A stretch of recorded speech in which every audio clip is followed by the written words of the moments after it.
അങ്ങനെ 10-15 ദിവസത്തെ അവധിക്ക് ശേഷം ഞാൻ ഹോസ്റ്റലിൽ പോവാണേ. ഞാൻ എപ്പോഴും ബസ്സിലാണ് പോകാറുള്ളത്. ഈ തവണ ഞങ്ങൾ ഫ്രണ്ട്സ് എല്ലാവരും ഒരുമിച്ച് ട്രെയിനിലാണ് പോകുന്നത്. ഞങ്ങൾ 3 പേര് ഒരേ സ്റ്റേഷനിൽ നിന്നും ബാക്കി 2 അതിന് മുന്നേ ഉള്ള സ്റ്റേഷനിൽ നിന്നുമാണ് ഞാനാണ് ആദ്യം തന്നെ വന്നത്. തൊട്ടുപിറകെ തന്നെ ബാക്കി 2 ആളും എത്തി. ഈ വരുന്നതാണ് എൻ്റെ മാളു. ഇത് പൗ. ദിവസം കുറച്ചേ ആയുള്ളൂ എങ്കിലും ഞങ്ങളുടെ നേരിട്ട് കണ്ട് സന്തോഷം കാണുമ്പോൾ തോന്നും കണ്ടിട്ട് കുറേ മാസമായെന്ന്. അങ്ങനെ ട്രെയിനും വന്നു, ട്രെയിനിലും കയറി. നല്ല തിരക്കായോണ്ട് തന്നെ സീറ്റും കിട്ടിയില്ല. പിറകെ നിൽക്കുന്ന ചേട്ടൻ്റെ നോട്ടം കണ്ടോ, എന്താ അല്ലേ. ഞങ്ങൾ ഇറങ്ങിയത് കഴക്കൂട്ടത്താണേ.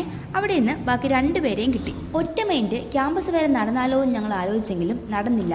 നിങ്ങൾ ഒറ്റ മൈൻഡ് പ്ലാൻ ഇടാറുണ്ടോ? ഞങ്ങളുടെ നടന്നിട്ടുള്ള മിക്ക പ്ലാനുകളും ഞങ്ങൾ ഒറ്റ മൈൻഡ് ചെയ്തിട്ടുള്ളതാണേ. ഓട്ടോയ്ക്ക് നല്ല പൈസ ആയതുകൊണ്ടും ഊബർ ഒട്ടും കിട്ടാത്തതുകൊണ്ടും ഞങ്ങൾക്ക് ജംഗ്ഷൻ വരെ നടക്കേണ്ടി വന്നു. അവിടെ നിന്ന് ഒരു ഓട്ടോയും പിടിച്ച് നേരെ ഹോസ്റ്റലിലെത്തി. എത്തിയ പാടെ പിന്നെ സംഭവിച്ചത് ഇതാണ്. നിങ്ങളും ഇങ്ങനെയാണെങ്കിൽ പറയണേ.